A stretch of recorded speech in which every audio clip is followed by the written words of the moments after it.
और बड़ी खबर इसी बीच स्पेन पर ट्रंप ने करारा प्रहार किया है। स्पेन ने बेस इस्तेमाल नहीं करने दिया था। इसी को लेकर डोनाल्ड ट्रंप ने कहा, ठीक है, हमको उनकी जरूरत नहीं है, हम चाहें तो उड़कर आ सकते हैं और बेस का इस्तेमाल कर सकते हैं।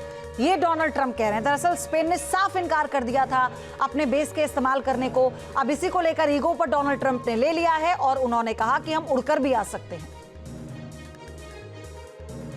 And now Spain actually said that we can't use their bases, and that's all right. We could use their base if we want. We could just fly in and use it.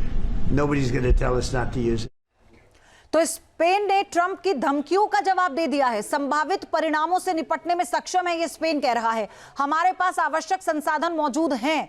तो ये बड़ी update है। देखिए कैसे Spain और America में एक रात छिड़ गई है।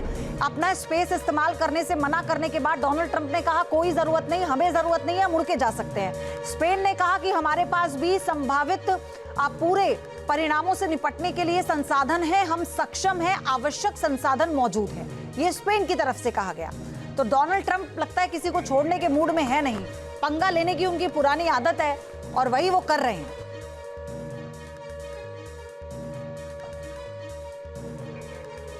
इस वक्त मधुरेंद्र हमारे साथ लाइव जुड़ चुके हैं। मधुरेंद्र, स्पेन से भी ठन गई डोनाल्ड ट्रंप की और स्पेन ने भी कह दिया कि हम भी अपने आप को सुरक्षित करने में सक्षम हैं। देखिए, बिल्कुल जहां भी दरअसल डोनाल्ड ट्रंप की बात जो नहीं मान रहा, उस पर डोनाल्ड ट्रंप पूरी तरह से बिफर जा रहे हैं। और बिफरते ही नहीं है, बल्कि इस तरह से वो धमकियां देते हैं और उनकी धमकियों को इस वक्त स्पेन ने इनकार कर दिया है। ये स्थिति दिखाई दे रही है। लेकिन इस वक्त देखिए, चूंकि ट्रंप इस वक्त ईरान के वॉर ग्राउंड में इस तरह से घिरे हुए हैं और उनकी सेना इस तरह से घिरी हुई है जो लगातार ईरान के अनप्रेसिडेंटेड अटैक्स का शिकार हो रही है, तो ऐसी स्थिति में आप देखिए तो जहां इजराइल और अमेरिका कोऑर्डिनेटेड वे में ईरान को टैकल करने की कोशिश कर रहा है, लगातार उनके मिसाइल साइलों पर हमले किए जा रहे हैं, उनके न्यूक्लियर प्रोग्राम पर हमले किए जा रहे हैं, उनके ड्रोन प्रोग्राम पर हमले किए जा रहे हैं, उनके ड्रोन और जो मिसाइल मैन्युफैक्चरिंग साइट्स है वहां पर हमले किए जा रहे हैं। उसके अलावा आप स्टेट ऑफ हॉर्मुज में देखिए तो तकरीबन 17 शिप ईरान के डुबाने का दावा सेंटकॉम ने किया है, यानी पूरी तरह से सफाया का दावा किया है। तो इस स्तर पर हमले के बावजूद इस वक्त देखिए कि ईरान जो है उसके हमले नहीं थम रहे हैं और ऐसी स्थिति में अपने दायरों को बढ़ाने के लिए और ईरान पर और हमले को धारदार करने के लिए इस तरह की जरूरत। ठीक मधुरेंद्र, आप बने रहिए हमारे साथ। और सबसे बड़ी बात ये, इस मोनोपोली को लेकर ही तो सब विरोध कर रहे हैं जो अमेरिका की तरफ से किया जा रहा है। बड़ी खबर ईरान को लेकर इटली की पीएम मेलोनी ने बयान दिया। ईरान के पास परमाणु हथियार बर्दाश्त नहीं किया जाएगा, परमाणु हथियारों से लेस मिसाइलें भी बर्दाश्त नहीं की जाएंगी। ये बड़ी अपडेट है। इटली की प्रधानमंत्री मेलोनी ने ये साफ कर दिया है, ईरान को परमाणु संपन्न नहीं होने दिया जाएगा किसी भी कीमत पर। एक और बड़ी अपडेट, इजराइल ईरान जंग में फ्रांस की एंट्री हो चुकी है। फ्रांस के राष्ट्रपति इमैनुअल मैक्रों का बड़ा बयान, रक्षा के लिए साइप्रस में एक युद्धपोत भेजने का फैसला किया है। कतर, कुवैत और यूएई के साथ हमारे रक्षा समझौते हैं और रक्षात्मक और सुरक्षात्मक कार्रवाई की जाएगी। एक और बड़ी अपडेट, इजराइल ईरान जंग में ब्रिटेन भी हो सकता है शामिल। जंग के बीच ब्रिटिश प्रधानमंत्री स्टामर का बड़ा बयान, साइप्रस में ड्रोन इंटरसेप्शन कैपेबिलिटी वाले हेलीकॉप्टर भेजे जा रहे हैं। ये ब्रिटेन की तरफ से भेजे जा रहे हैं। एक और बड़ी अपडेट, कुवैत में मारे गए 4 अमेरिकी सैनिकों की हुई है पहचान। पेंटागन ने ईरान के हमले में मारे गए 4 जवानों की तस्वीरें जारी कर दी हैं। इसमें एक महिला जवान भी शामिल है। ये तस्वीरें पेंटागन की तरफ से जारी की गई। तो मिडिल ईस्ट की ये सबसे विनाशकारी जंग है, ऐसी जंग जिसका दुनिया पर बेहद खौफनाक असर हो रहा है। कैसे ईरान के हमले दुनिया की अर्थव्यवस्था को प्रभावित कर रहे हैं, इसका दूरगामी परिणाम क्या होगा, समझिए रिपोर्ट में।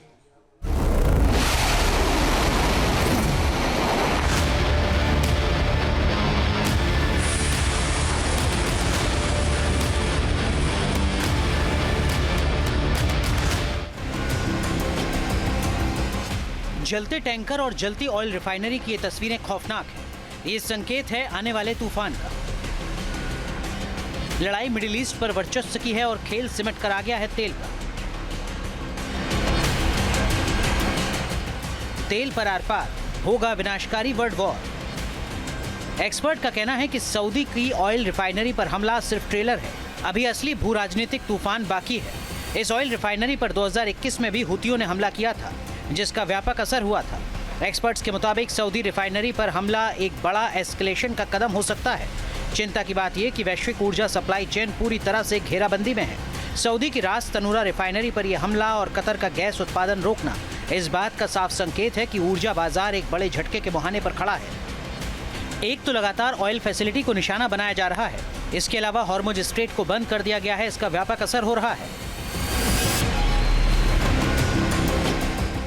हॉर्मुज स्ट्रेट के बंद होने से मौजूदा स्थिति का अंदाजा इस बात से लगाया जा सकता है कि सिर्फ 6 दिन में कच्चे तेल की कीमतों में करीब 12% की बढ़ोतरी हुई है। इसके अलावा अटलांटिक इलाके में नेचुरल गैस के दाम में 100% का इजाफा हो चुका है। मिडिल ईस्ट में विनाशकारी युद्ध का खौफनाक असर हो रहा है। 4 दिन में ही 1000 से ज्यादा ठिकानों पर हमले हो चुके हैं। इससे क्षेत्र में अनिश्चितता बढ़ी है और एनर्जी मार्केट में घबराहट साफ दिख रही है। ईरान की तरफ से और विनाशकारी हमले की धमकी दी जा रही है। मिडिल ईस्ट में जंग लगातार विनाशकारी होती जा रही है। तेहरान में आईडीएफ ने IRGC की इमारत पर एयर स्ट्राइक किया है, इससे काफी नुकसान हुआ है।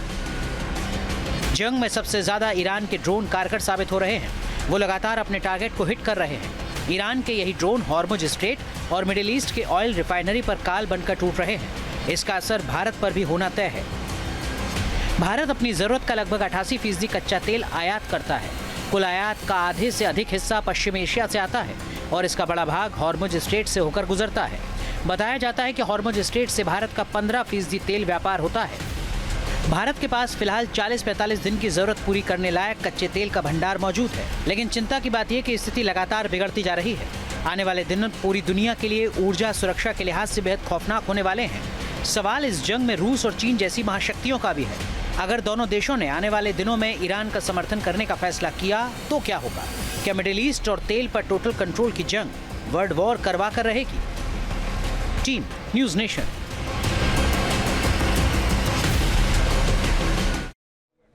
बड़ी खबर, दक्षिणी लेबनान में हिजबुल्लाह और आईडीएफ की जंग जारी है। काफर किला में भीषण लड़ाई का वीडियो सामने आया है।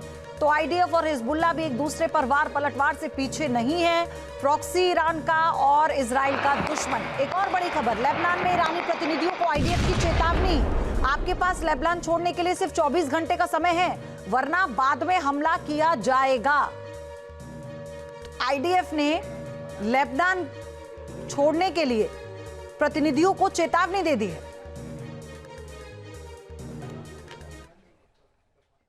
आपके मोबाइल पर तुरंत आएगी ब्रेकिंग न्यूज। स्क्रीन पर सबसे पहले दिखेगी बड़ी खबर।